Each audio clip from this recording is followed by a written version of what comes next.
guys, it's Melanie. Welcome to my channel. Today starts my April wrap-up vlog, so stay tuned.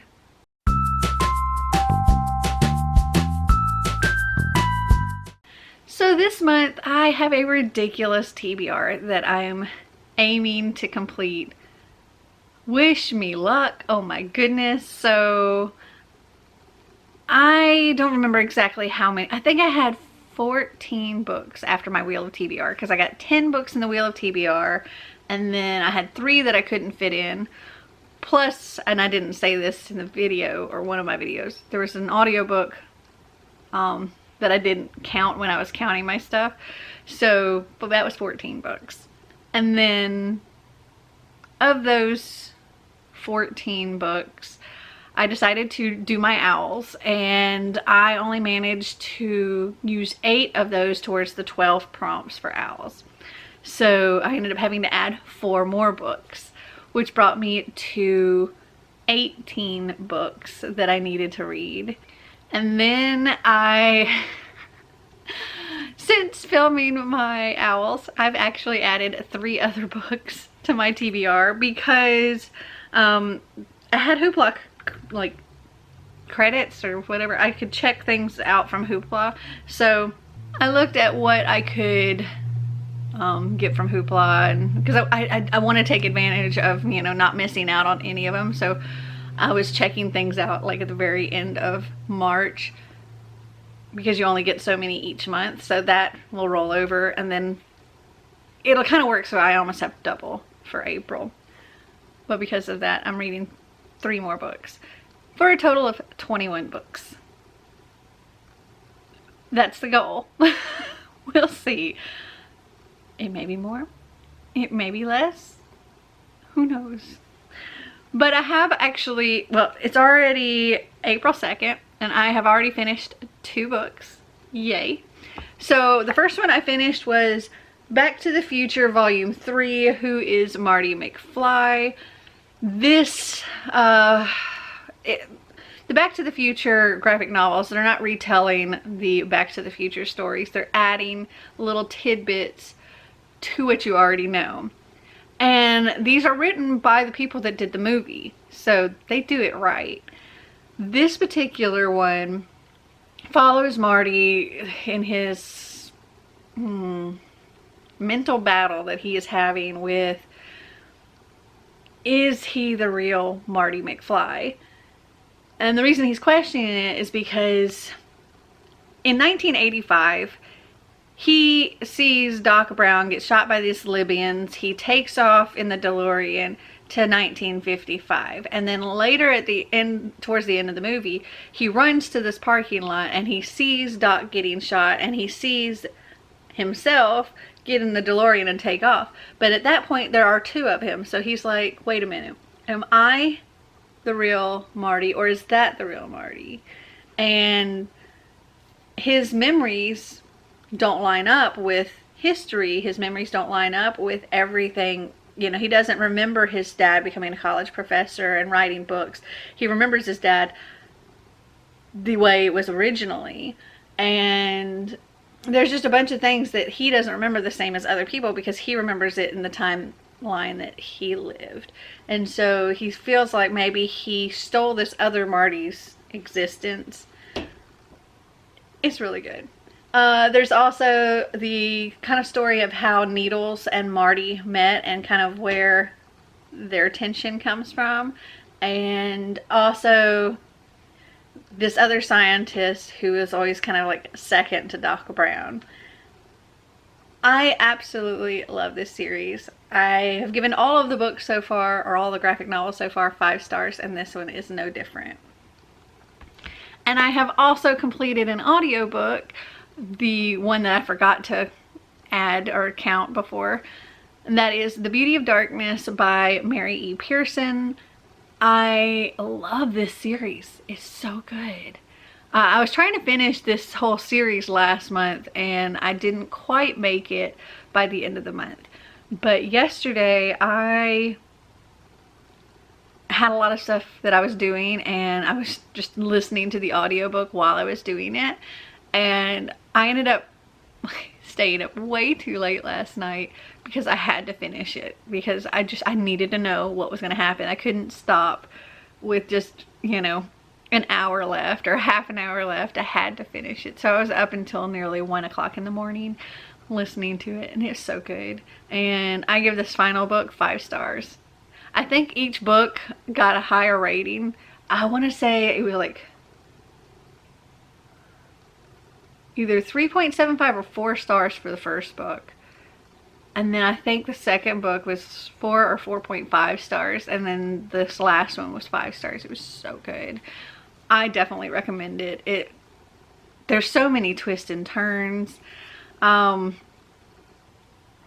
can only explain what the first book is about because there's just so much.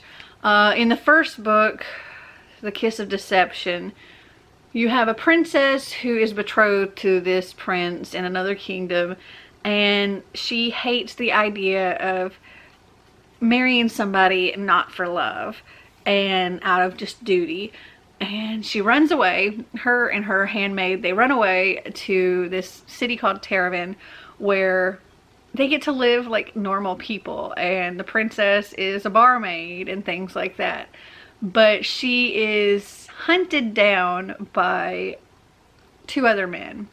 One is the prince that she was betrothed to, and the other is an assassin sent to kill her because his country doesn't want her to change her mind and go back, and this alliance between these 2 kingdoms to happen. So they're like, this is the perfect opportunity to get rid of her.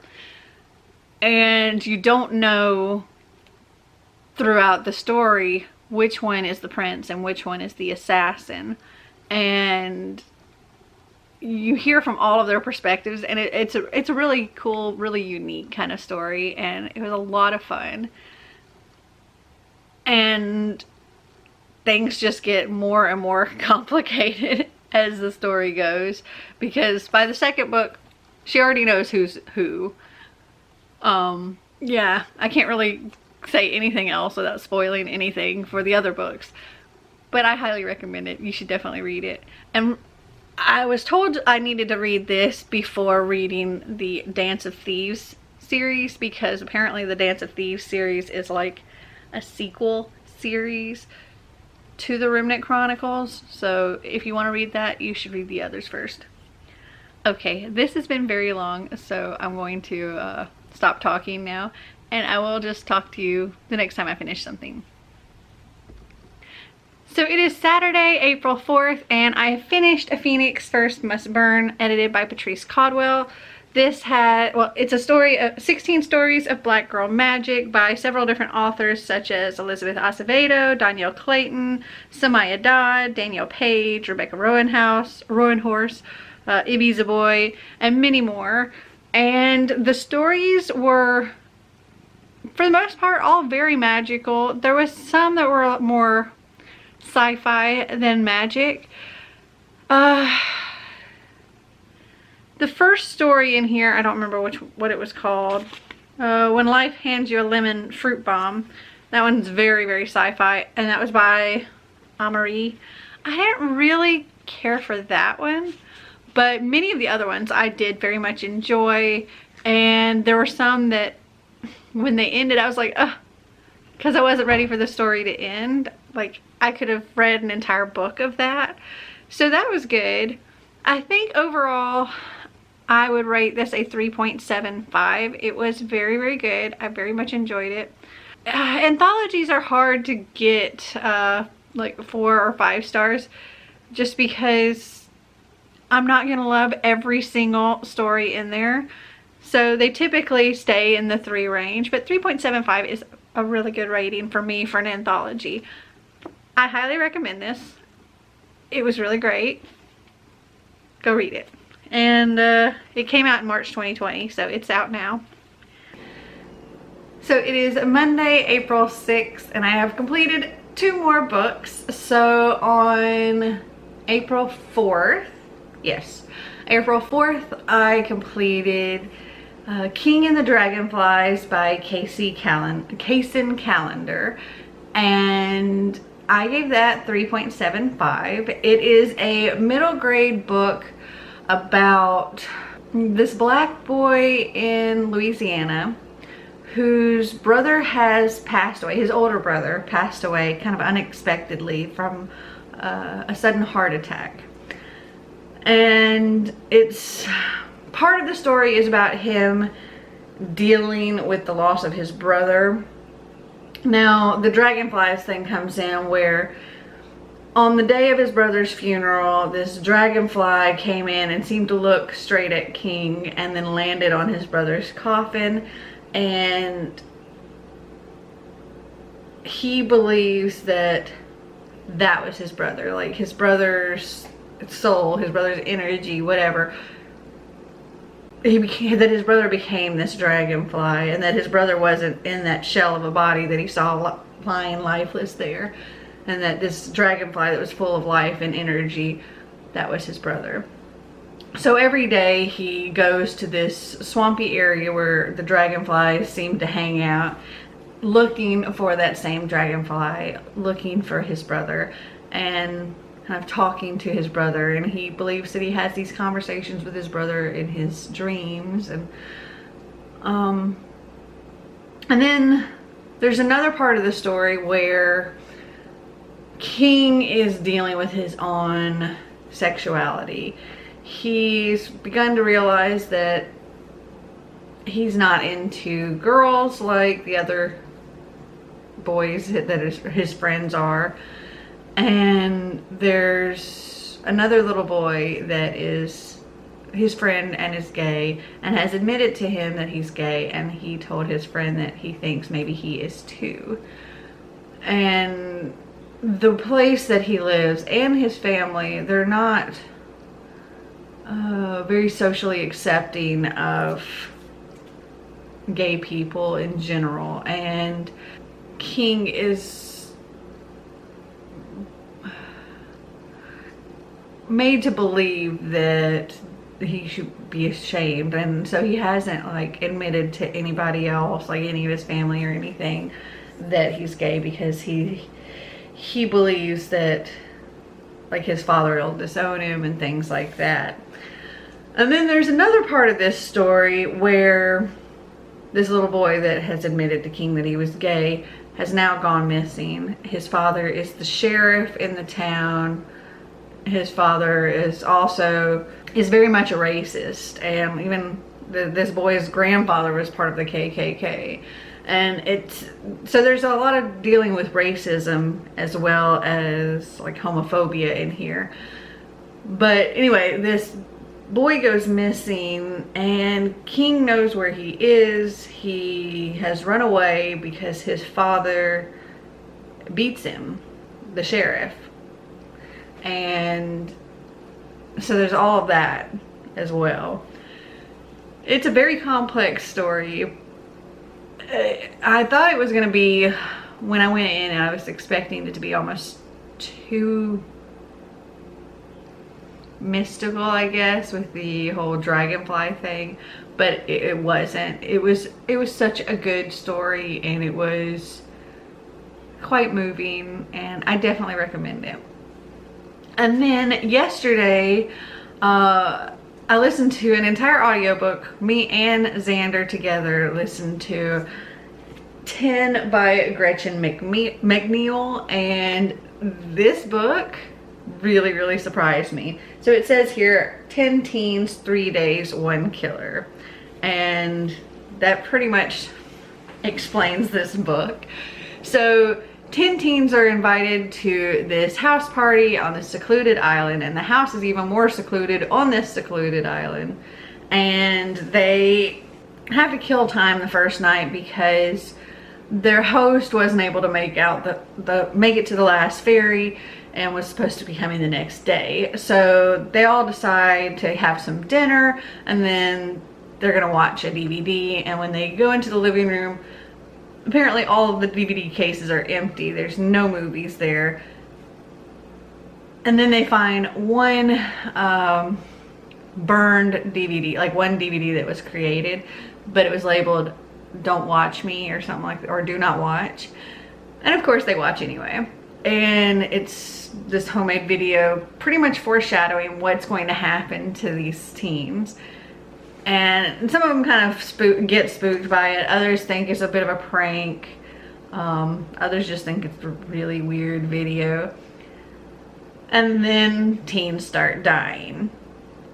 And I could see this entire book played out in a movie in my head. I know there are movies out there very similar to this kind of thing, but this one should definitely be a movie. It was so good, and there were twists and turns, and you could never figure out who done it. Like, I never would have guessed. I was gasping at times. Xander was completely enthralled in the book the entire time. It was so good. And it was really cool how in the end it does like break down how this actually, like, how everything played out. And it was like, oh, I was blown away. 5 stars. There's very few thrillers that get that rating, because I usually can see things coming or figure things out before the reveal and stuff. This one was so good, and I didn't see anything coming, like, didn't know what was gonna happen, and it was just wow. So yeah, 5 stars. If you haven't read it, I highly recommend it. It's if you're listening to it as an audiobook, I think it's like a 7-hour audiobook or something like that. And we were listening to it at like 1.75 to 2.0. So it literally just took us about 3.5, 4 hours. Definitely recommend it. If you're just reading it, it's only 294 pages. Apparently there's a sneak peek at another book by her called 359 in the back. It's got a couple of chapters. I will definitely be checking out more from her. So good. Okay, that's it for now. It is Friday, April 10th, and I've completed 2 more books. Just graphic novels though. I completed Volume 4 and Volume 5 of Back to the Future. This one is Hard Time, and this one is Time Served. These tell the story of Marty's Uncle Joey and how he ended up in prison and all of that, and it was a lot of fun. I love these so much. This also ended this particular series. Apparently these first 5 volumes were all kind of one continuous series. It was the hold on, it says it in 5 here. If you read these, there's a little opening letter from Bob Gale in each of them, and I highly recommend reading that because it's really interesting. Now, this was the Untold Tales and Alternate Timeline series, but it kind of segues into the next one, which is Tales of the Time Train, and I believe I have that one as well, or at least the first one, I think. I'll have to make sure I get the others because I love these so much. They're so good. And anyway, I give those both 5 stars. There's not really much to tell except for what I've already said. They are the story of Uncle Joey and how he ended up in jail and him getting out and all of that. He finally gets paroled. Anyway, like I said, both 5 stars. Love them very much.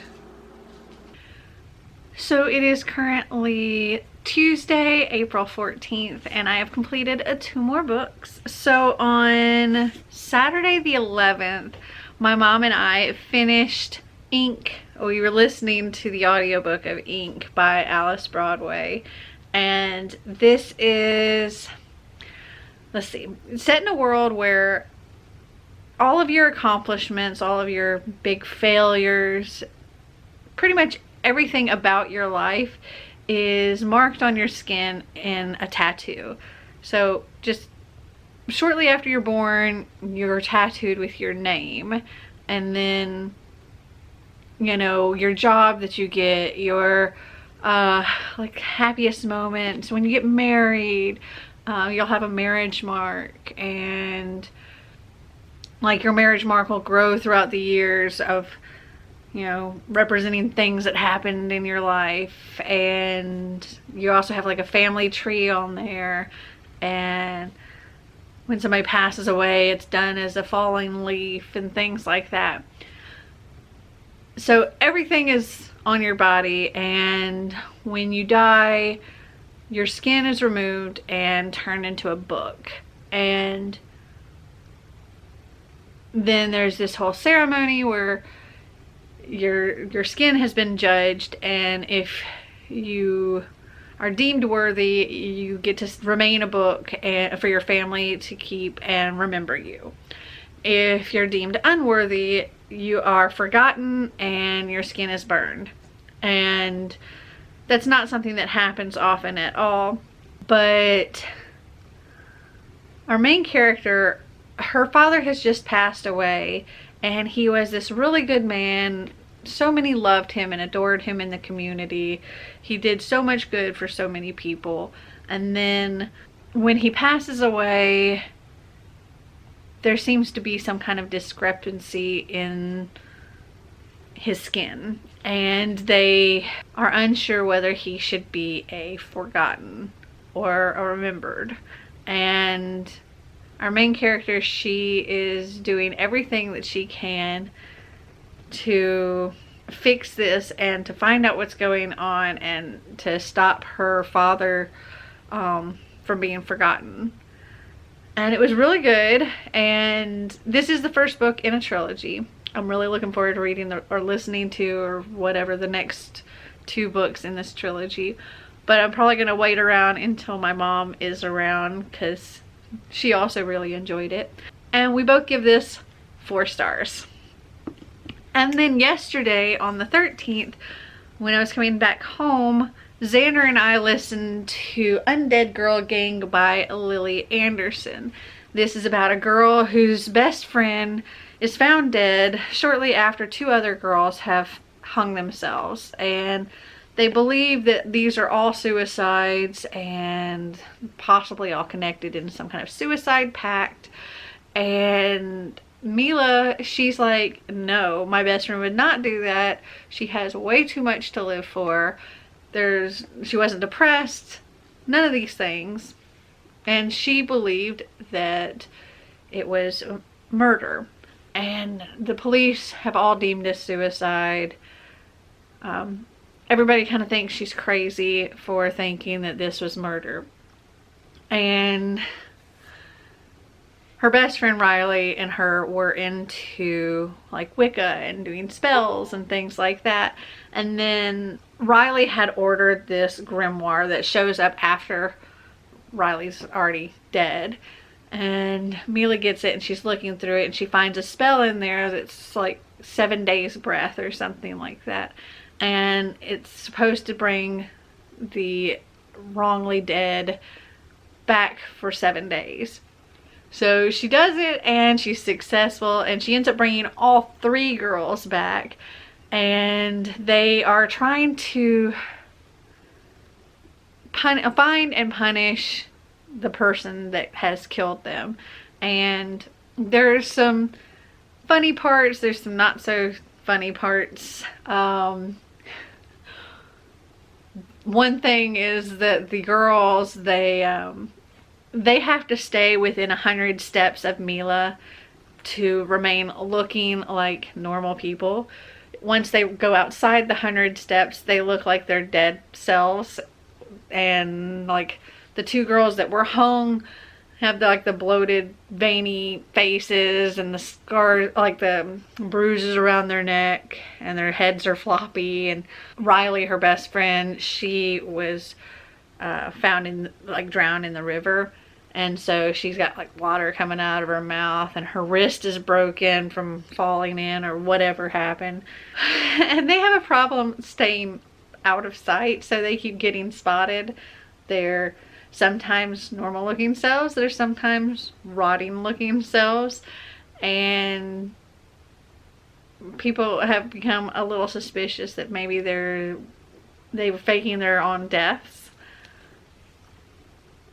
There was also like a little bit of a romance thing in here that was kind of cute, and there's also things in here that I was just like, oh my gosh, I did not see that coming.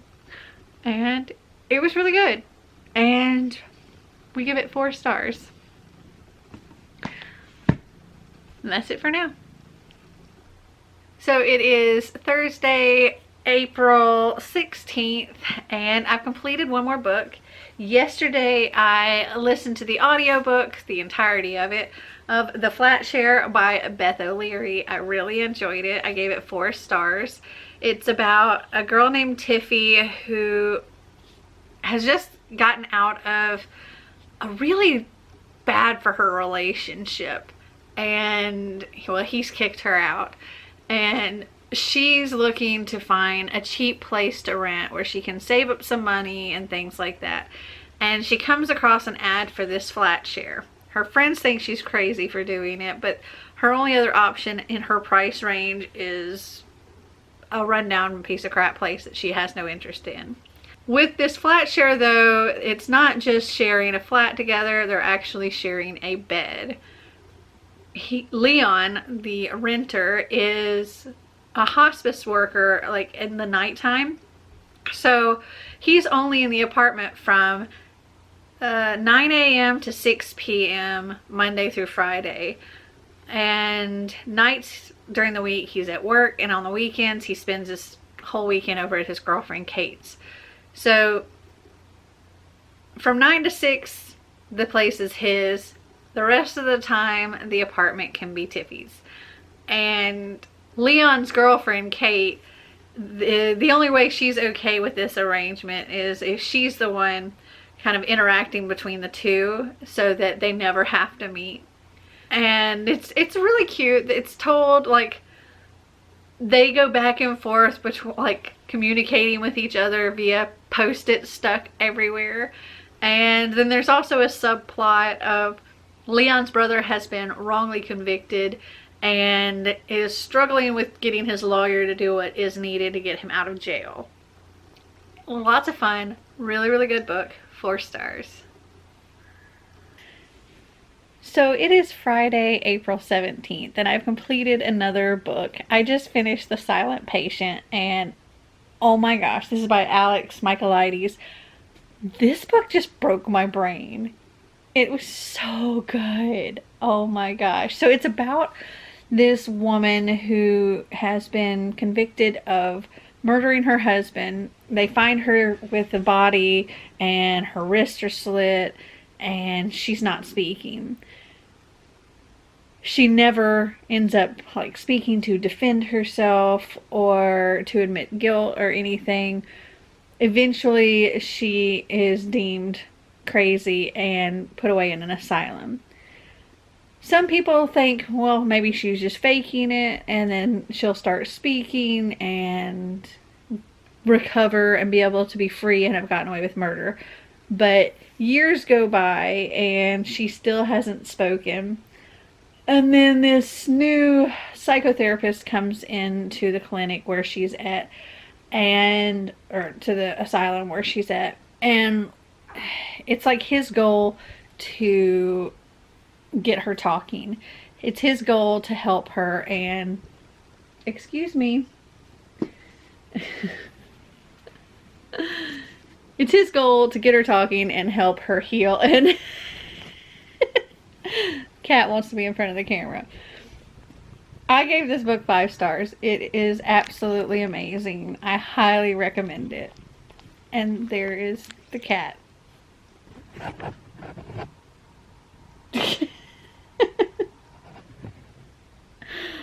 Alright. That's it for now.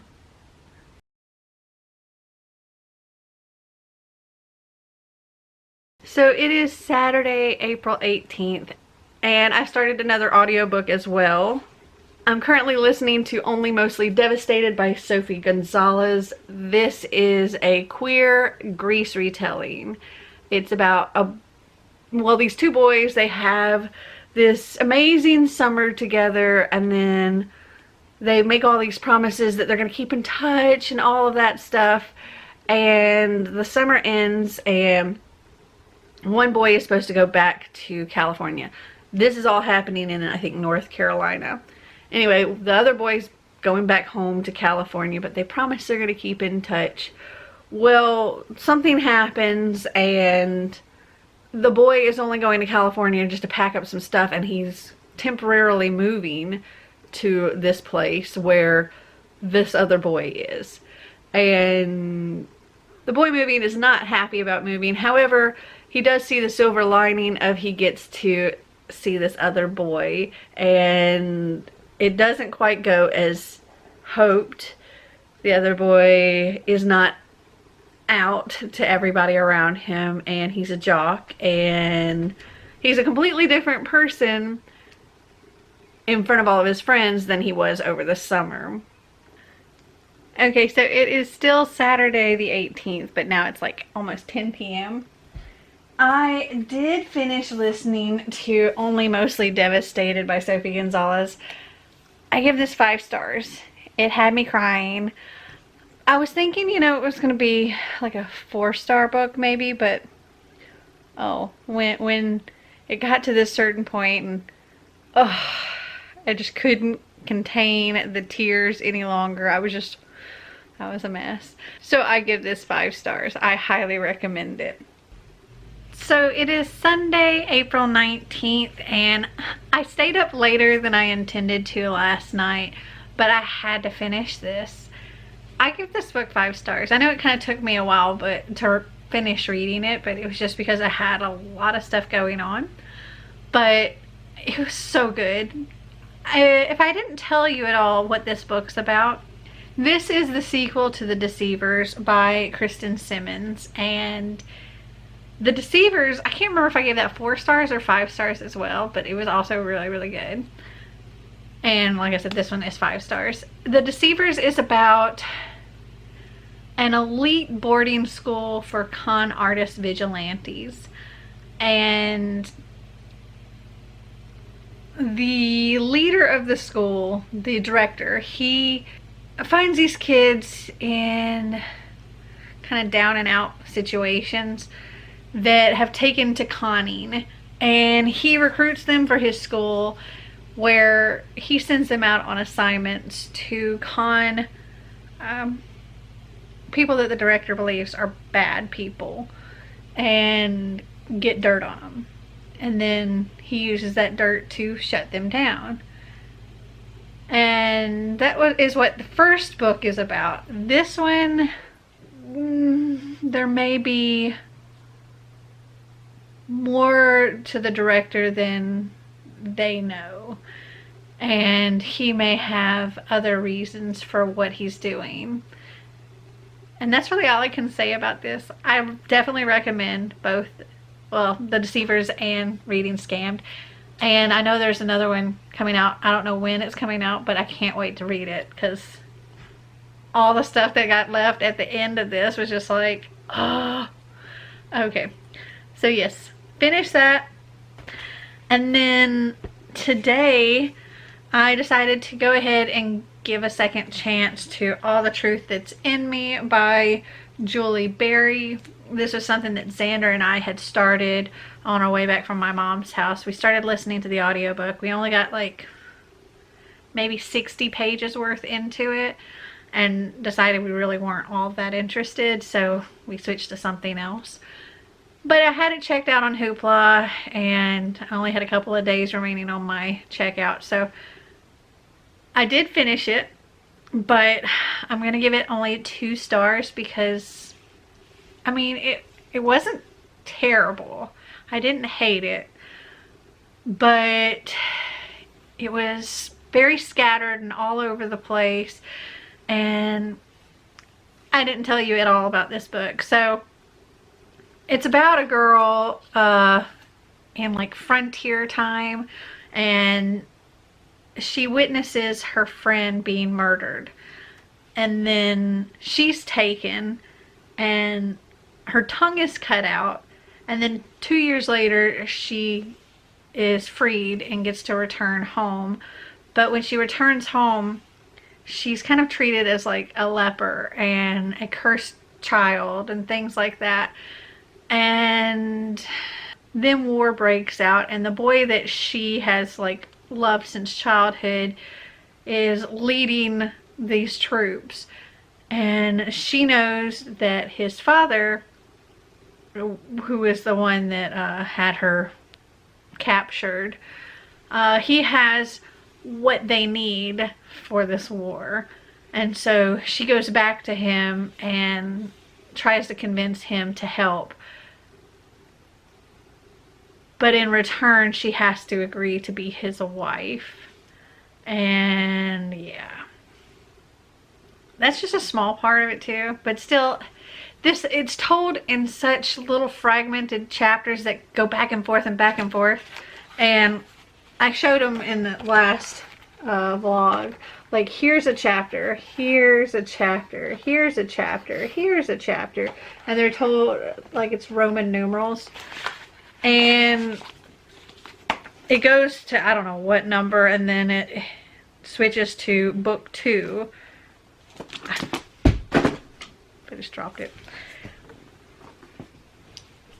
It wasn't terrible, but it definitely wasn't my kind of book. And it wasn't what I thought it was going to be going in, because when I read the synopsis, it didn't say anything about like the frontier kind of thing, and I was expecting this to be like a more contemporary thriller, and it very much wasn't. But yeah, 2 stars for that.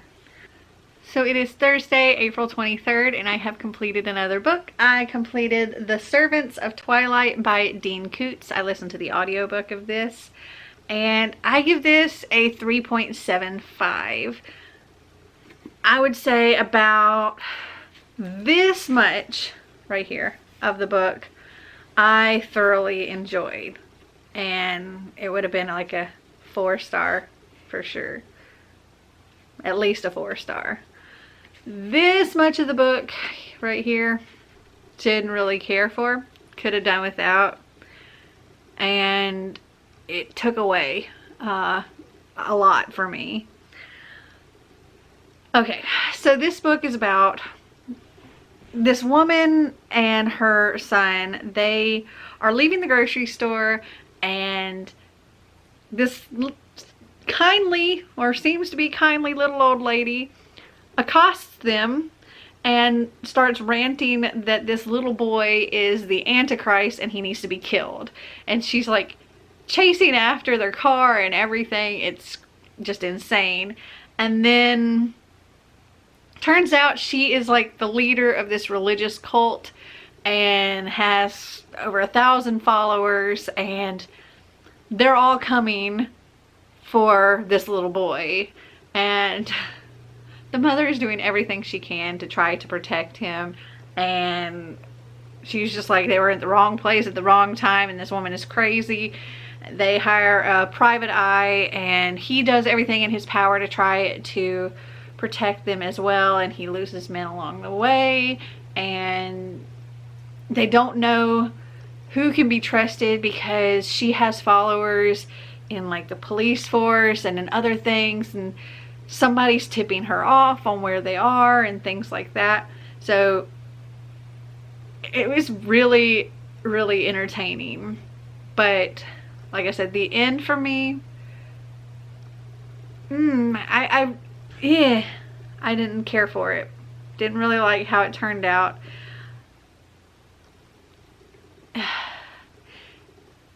There's this pivotal moment when it's like, okay, here's like the climax. Here's what's gonna happen is gonna happen. And then it's like all of a sudden after this happens, everybody starts backpedaling a bunch of stuff, and I really didn't like that. So I gave this 3.75. Yeah. That's it. So it is Sunday, April 26th, and I have completed some books. So let me show you.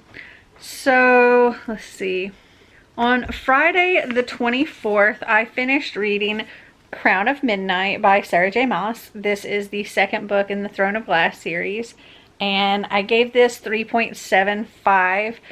I can't really say too much about it because it is a sequel, but I can say Throne of Glass is about a girl who named Selena Sardathian, who is taken out of this salt mine prison where she's being held and taken to compete to become the king's assassin.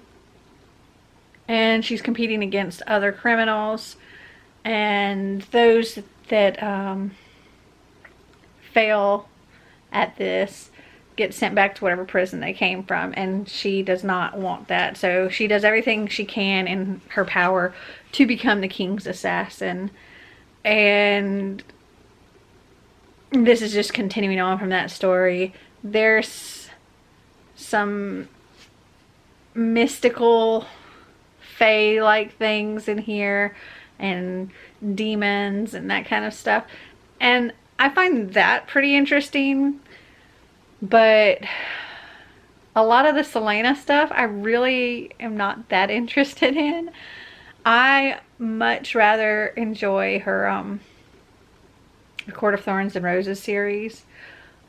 But I mean, I'm enjoying it. I'm hoping that I like it more the further I get into the series. But for now, it's just a 3.75 for me.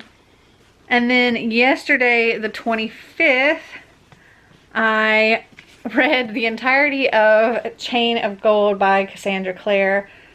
This is the first book in her new Shadowhunter series, The Last Hours, and it was so good. I love all these characters. It follows, well, I can't say I love all the characters. There's one that one that I really, really don't like, and another that's like, eh.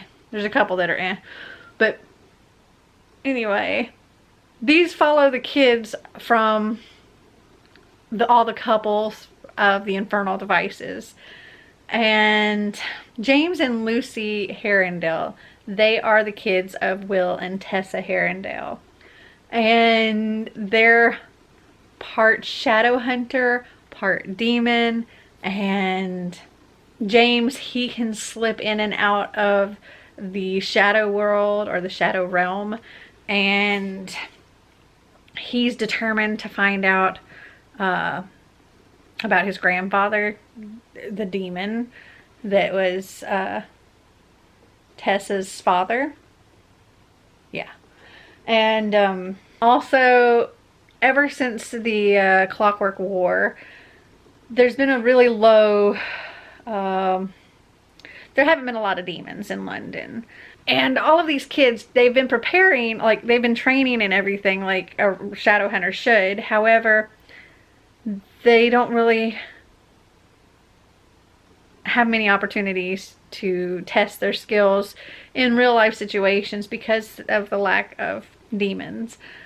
And then something happens, and all of a sudden, not only are there demons coming out of everything, but these demons can be out in sunlight where normal demons can't, and they are infecting Shadowhunters with this poison that the Shadowhunters have no cure for, and people are dying, and there's so much that happens in this book. And I love having the characters from the Infernal Devices in here too, as not a main focus, but also just having them in here every once in a while. It's really, really nice. I'm loving being back in this world, and I need the next book like now. So I gave this 5 stars.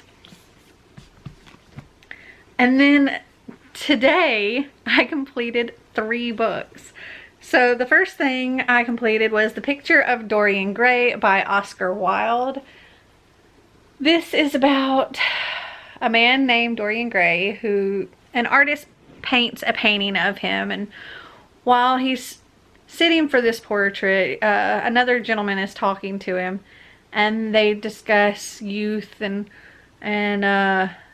beauty, and how he's as beautiful as he's ever going to be, because as you get older, you lose that beauty and all of this stuff, you know, that apparently you lose as you get older. Anyway, when the painting is done, Dorian is envious of this painting, because this painting is going to always remain young and beautiful, and Dorian is going to get old and all of this other stuff. And in the spur of the moment, he makes a wish that he would even sell his soul to keep his youth and all of the aging and all of his sins, instead of showing up on his own face, show up on the portrait instead. And well, he gets his wish, and at times this can be a good thing for him. He's happy about it, but then he's also very ashamed of this portrait and doesn't want anybody to see the sins all over his face. And other times it kind of drives him mad, and it was pretty good. I gave this 3.75. Next up, I read the manga Wonderland Volume 2 by Yugo Ishikawa. This manga series follows a girl named Yoko who wakes up one morning and her parents have been shrunk. And then her parents, and this all happens like in the first couple of pages of volume 1, her parents are massacred accidentally by their pet cat. And Yoko and her dog Paco escape the house and the cat and go out into the world and realize that a large portion of Japan, the people are all shrunk, and they're running from all these feral cats and crows. And she ends up meeting this girl named Alice who doesn't speak Japanese, and there's something special about Alice, and we don't start learning about what's special about Alice until volume 2. But Alice tries to help Yuku along the way.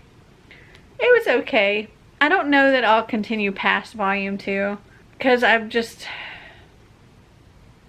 not as invested as I was hoping I would be. I ended up giving this 3.5 though. And then I read Buffy the Vampire Slayer Volume 1, High School is Hell. This was a reread for me. It's sort of like a reboot or a retelling of the Buffy the Vampire series. So instead of being set in the 90s, it's set in current day, but it's like starting over from the beginning, from the very first episode. But the thing is, there's so much that's different in this that I don't know exactly how I feel about it. Like, for example, in the beginning of the actual series, Willow is this nerdy, mousy, slightly awkward girl, and hasn't really figured out her place in the world, and she's just adorable. And granted, later in the series she's still adorable and all of this other stuff, but they kind of fast forwarded her character, and she starts out in this much like she was towards the end of the actual series. So she's already her hotter lesbian witchy self, and walking around in crop tops and fishnets over short, like cutoffs, and she's got a girlfriend, and yeah, all of that at the very beginning before Buffy ever meets her.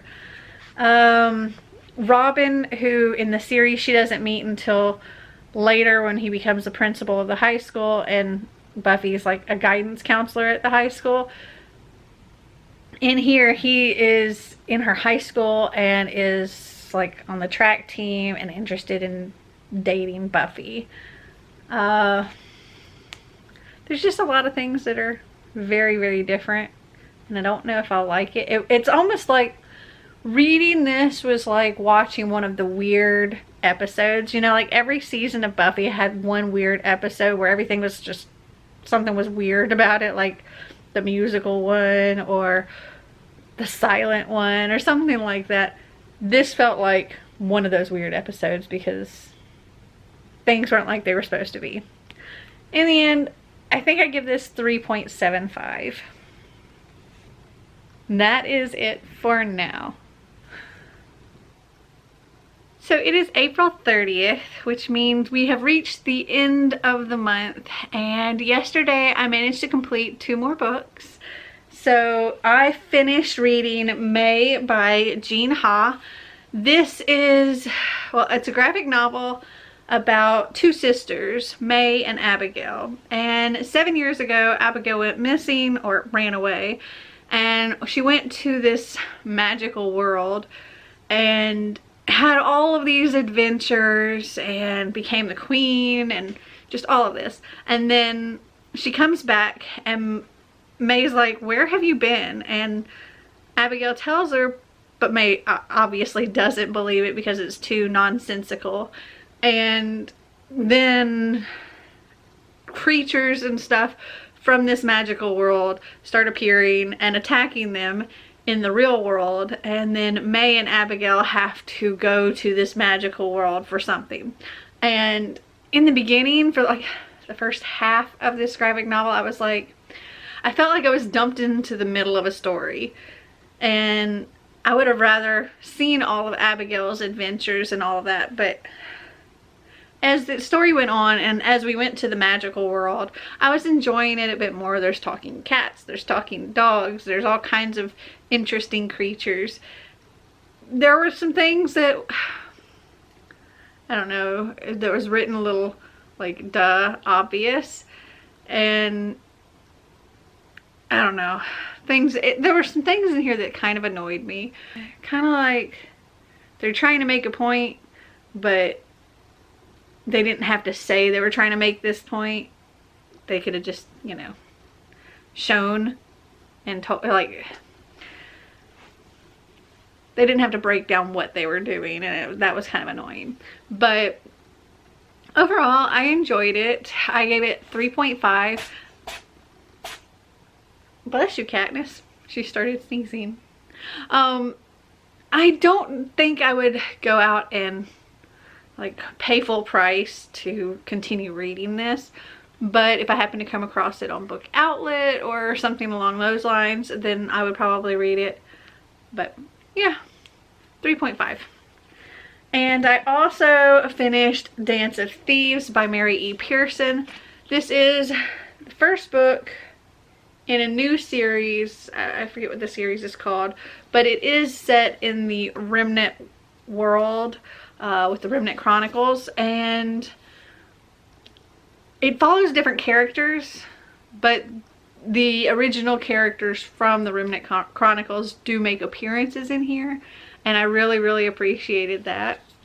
This follows a girl named Cassie. She is part of an elite force of the Rattan clan from the Queen of Vinda, and the Queen has sent her on a mission to retrieve something, and I don't want to say what, but she goes to this place where this something is, and tells their leader that she's there on business to determine if they're breaking trade agreements and stealing from people and just doing bad things.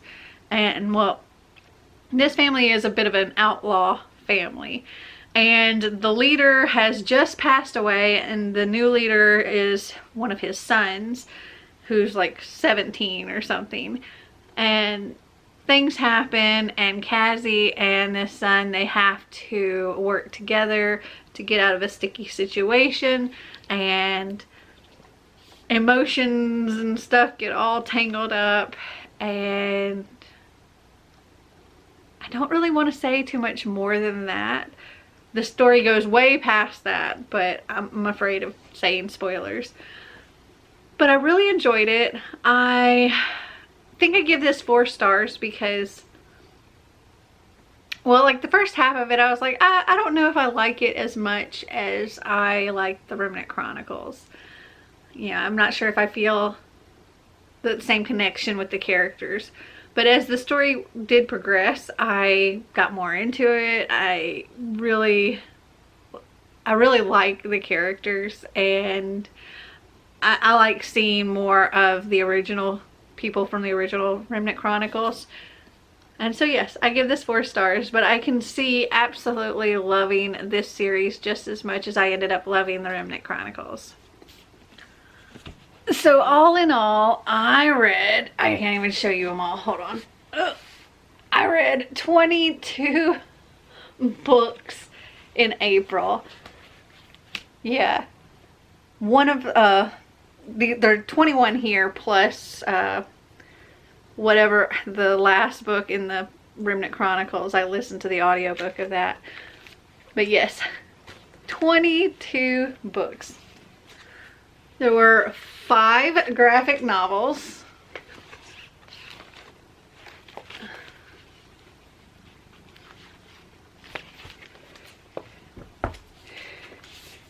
One manga. And the rest were full novels. I have no idea how many pages I read, but it's a lot. I'm proud of myself. So have you guys read any of these books? Did you like them? Did you not? Comment down below and let me know. Well, I hope you enjoyed this video. If you did, give me a big thumbs up. If you'd like to see more videos like this, click that subscribe button down below. And until next time, remember to always be completely you. Bye!